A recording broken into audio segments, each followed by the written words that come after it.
ध्यान योग द्वारा जड़ता से संबंध विच्छेद और ब्रह्म की प्राप्ति।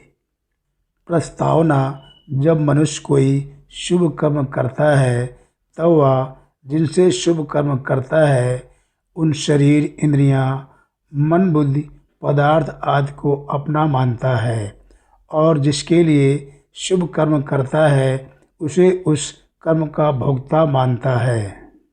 जैसे किसी देवता की पूजा की तो उस देवता को पूजा रूप कर्म का भोक्ता मानता है। किसी की सेवा की तो उसे सेवा रूप कर्म का भोक्ता मानता है। किसी भूखे व्यक्ति को अन्न दिया तो उसे अन्न का भोक्ता मानता है। वास्तव में संपूर्ण शुभ कर्मों के भोक्ता ईश्वर ही है। इसलिए किसी का पूजन करना, किसी को अन्न जल देना, किसी को मार्ग बताना आदि जितने भी शुभ कर्म हैं उन सब का भोक्ता भगवान को ही मानना चाहिए। लक्ष्य भगवान पर ही रहना चाहिए, प्राणी विशेष पर नहीं। दूसरी बात यह है कि जिनसे शुभ कर्म किए जाते हैं वे शरीर, इंद्रियां, मन, बुद्धि, पदार्थ आदि अपने नहीं हैं, प्रत्युत भगवान के ही हैं। प्रत्युत भगवान के हैं, उनको अपना मानना भूल ही है। उनको अपना मानकर अपने लिए शुभ कर्म करने से मनुष्य स्वयं उन कर्मों का भोक्ता बन जाता है। कामना से ही संपूर्ण अशुभ कर्म होते हैं। कामना का त्याग करके केवल भगवान के लिए ही शुभ कर्म करने से अशुभ कर्म तो स्वरूप से होते नहीं तथा शुभ कर्मों से अपना संबंध नहीं रहता। इस प्रकार संपूर्ण कर्मों से सर्वथा संबंध विच्छेद हो जाता है और परम शांति की प्राप्ति हो जाती है। शरीर, इंद्रियां, मन, बुद्धि, प्राण, स्त्री, पुत्र, धन, जमीन, मकान आदि को अपने मानते हुए प्रायः लोग कहा करते हैं कि भगवान ही सारे संसार के मालिक हैं, परंतु ऐसा कहना समझदारी नहीं है, क्योंकि मनुष्य जब तक शरीर, इंद्रियां, मन आदि को अपने मानते हैं तब तक भगवान को सारे संसार का स्वामी कहना अपने आप को धोखा देना ही है। कारण कि यदि सभी लोग शरीरादि पदार्थों को अपने ही मानते रहे तो बाकी क्या रहा जिसके स्वामी भगवान कहलाए, अर्थात भगवान के हिस्से में कुछ नहीं बचा। इसलिए सब कुछ भगवान का है ऐसा वही कह सकता है जो शरीरादि किसी भी पदार्थ को अपना नहीं मानता। जो किसी भी वस्तु को अपनी मानता है वह वास्तव में भगवान को यथार्थ रूप से सर्वलोक महेश्वर मानता ही नहीं। वह जितनी वस्तुओं को अपनी मानता है उतने अंश में भगवान को सर्वलोक महेश्वर मानने में कमी रहती है। मनुष्य को शरीरादि पदार्थों का सदुपयोग करने का ही अधिकार है, अपने मानने का बिल्कुल नहीं। इन पदार्थों को अपने न मानकर केवल भगवान के ही मानते हुए उन्हीं की सेवा में लगा देने से परम शांति की प्राप्ति हो जाती है। जो संपूर्ण लोगों के ईश्वरों के भी ईश्वर हैं वे बिना कारण स्वाभाविक ही प्राणी मात्र का हित करने वाले, प्राणी मात्र की रक्षा करने वाले तथा प्राणी मात्र से प्रेम करने वाले हैं और ऐसा हितैषी रक्षक तथा प्रेमी दूसरा कोई नहीं है। इस प्रकार जान लेने से परम शांति प्राप्त हो जाती है, क्योंकि वे वास्तव में ऐसे ही हैं। महान शक्तिशाली भगवान बिना किसी प्रयोजन के हमारे परम सुहृद हैं, फिर भय, चिंता, उद्योग, अशांति आदि कैसे हो सकते हैं। अपने लिए सुख की इच्छा का त्याग तभी होता है जब मनुष्य किसी भी प्राणी पदार्थ को अपना न माने। जब तक किसी भी पदार्थ को अपना मानता है तब तक वह बदले में सुख चाहेगा ही। सुख की इच्छा के त्याग से ममता का त्याग और ममता के त्याग से सुख की इच्छा का त्याग होता है। जब सब वस्तु व्यक्तियों में ममता का त्याग हो जाता है तब एकमात्र भगवान ही अपने रह जाते हैं, जो किसी को भी अपना मानता है वह वास्तव में भगवान को सर्वथा अपना मानता नहीं। कहने को चाहे वह कहता रहे कि मैं भगवान का हूँ और भगवान मेरे हैं। माने हुए संबंध का अभाव होने से भगवान से अपनी सच्ची आत्मीयता जागृत हो जाती है। तात्पर्य यह निकला कि चाहे सुख की इच्छा का त्याग हो जाए, चाहे ममता का अभाव हो जाए और चाहे भगवान में सच्ची आत्मीयता हो जाए, इसके होते ही परम शांति का अनुभव हो जाएगा। कारण कि एक ही भी भाव दृढ़ होने पर अन्य भाव भी साथ में अपने आप आ जाते हैं। परमात्मा के सिवाय सब पदार्थ वाह्य हैं। वाह्य पदार्थों को बाहर ही छोड़ देने का तात्पर्य है कि मन से वाह्य पदार्थों का चिंतन न करे।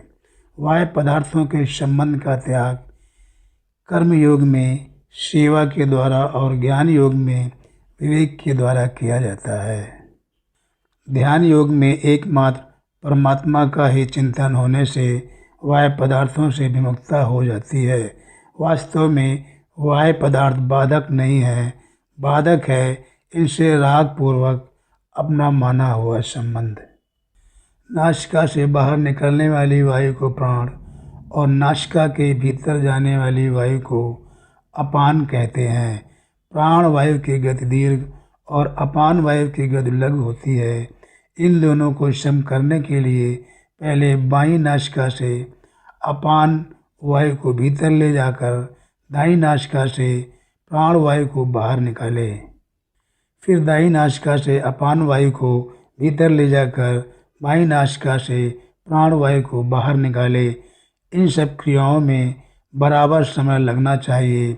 इस प्रकार लगातार अभ्यास करते रहने से प्राण और अपान वायु की गति सम, शांत और सूक्ष्म हो जाती है। प्रत्येक मनुष्य में एक तो इंद्रियों का ज्ञान रहता है और एक बुद्धि का ज्ञान। इंद्रियां और बुद्धि दोनों के बीच में मन का निवास है। मनुष्य को देखना यह है कि उसके मन पर इंद्रियों के ज्ञान का प्रभाव है या बुद्धि के ज्ञान का प्रभाव है अथवा आंशिक रूप से दोनों के ज्ञान का प्रभाव है। इंद्रियों के ज्ञान में संयोग का प्रभाव पड़ता है और बुद्धि के ज्ञान में परिणाम का।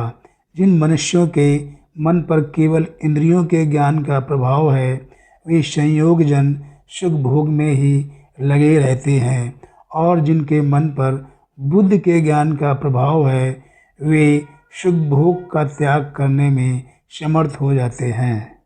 प्रायः साधकों के मन पर आंशिक रूप से इंद्रियों और बुद्धि दोनों के ज्ञान का प्रभाव रहता है। उनके मन में इंद्रियों तथा बुद्धि के ज्ञान का द्वंद्व चलता रहता है, इसलिए वे अपने विवेक को महत्व नहीं दे पाते और जो करना चाहते हैं उसे कर भी नहीं पाते। यह द्वंद्व ही ध्यान में बाधक है। अतः यह मन, बुद्धि तथा इंद्रियों को वश में करने का तात्पर्य है कि मन पर केवल बुद्धि के ज्ञान का प्रभाव रह जाए, इंद्रियों के ज्ञान का प्रभाव सर्वथा मिट जाए। परमात्मा प्राप्ति करना ही जिसका लक्ष्य है, ऐसे परमात्मा स्वरूप का मनन करने वाले साधक को मोक्ष परायण कहा जाता है। परमात्मा तत्व सब देश काल आदि में परिपूर्ण होने के कारण सदा सर्वदा सबको प्राप्त ही है। केवल दृढ़ उद्देश्य न होने के कारण ऐसे नित्य प्राप्त तत्व की अनुभूति होने में देरी होती है। यदि एक दृढ़ उद्देश्य बन जाए तो तत्व की अनुभूति में देरी का काम नहीं है। वास्तव में उद्देश्य पहले से ही बनाया है, क्योंकि परमात्मा प्राप्ति के लिए ही ये मनुष्य शरीर मिला है। केवल इस उद्देश्य को पहचानना है। जब साधक इस उद्देश्य को पहचान लेता है तब उसमें परमात्मा प्राप्ति की लालसा उत्पन्न हो जाती है। यह लालसा संसार की सब कामनाओं को मिटाकर साधक को परमात्मा तत्व का अनुभव करा देती है।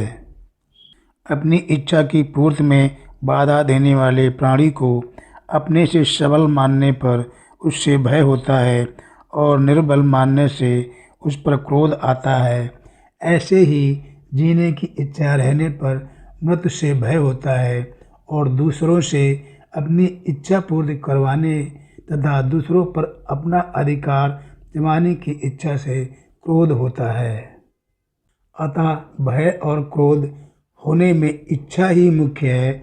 यदि मनुष्य में इच्छा पूर्ति का उद्देश्य न रहे, प्रत्युत एकमात्र परमात्मा प्राप्ति का उद्देश्य रह जाए, तो भय क्रोध सहित इच्छा का सर्वथा अभाव हो जाता है। इच्छा का सर्वथा अभाव होने पर मनुष्य मुक्त हो जाता है। करण की वस्तुओं की और जीने की इच्छा से ही मनुष्य जन्म मरण रूप बंधन में पड़ता है। साधक को गंभीरतापूर्वक विचार करना चाहिए कि क्या वस्तुओं की इच्छा से वस्तुएं मिल जाती हैं और क्या जीने की इच्छा से मृत्यु से बच जाते हैं। वास्तविकता तो यह है कि ना तो वस्तुओं की इच्छा पूरी कर सकते हैं और ना मृत्यु से बच सकते हैं। इसलिए यदि साधक का यह दृढ़ निश्चय हो जाए कि मुझे एक परमात्मा प्राप्त के सिवाय कुछ नहीं चाहिए, तो वह वर्तमान में ही मुक्त हो सकता है। परंतु यदि वस्तुओं की और जीने की इच्छा रहेगी तो इच्छा कभी पूरी नहीं होगी और मृत्यु के भय से भी बचाव नहीं होगा तथा क्रोध से भी छुटकारा नहीं होगा।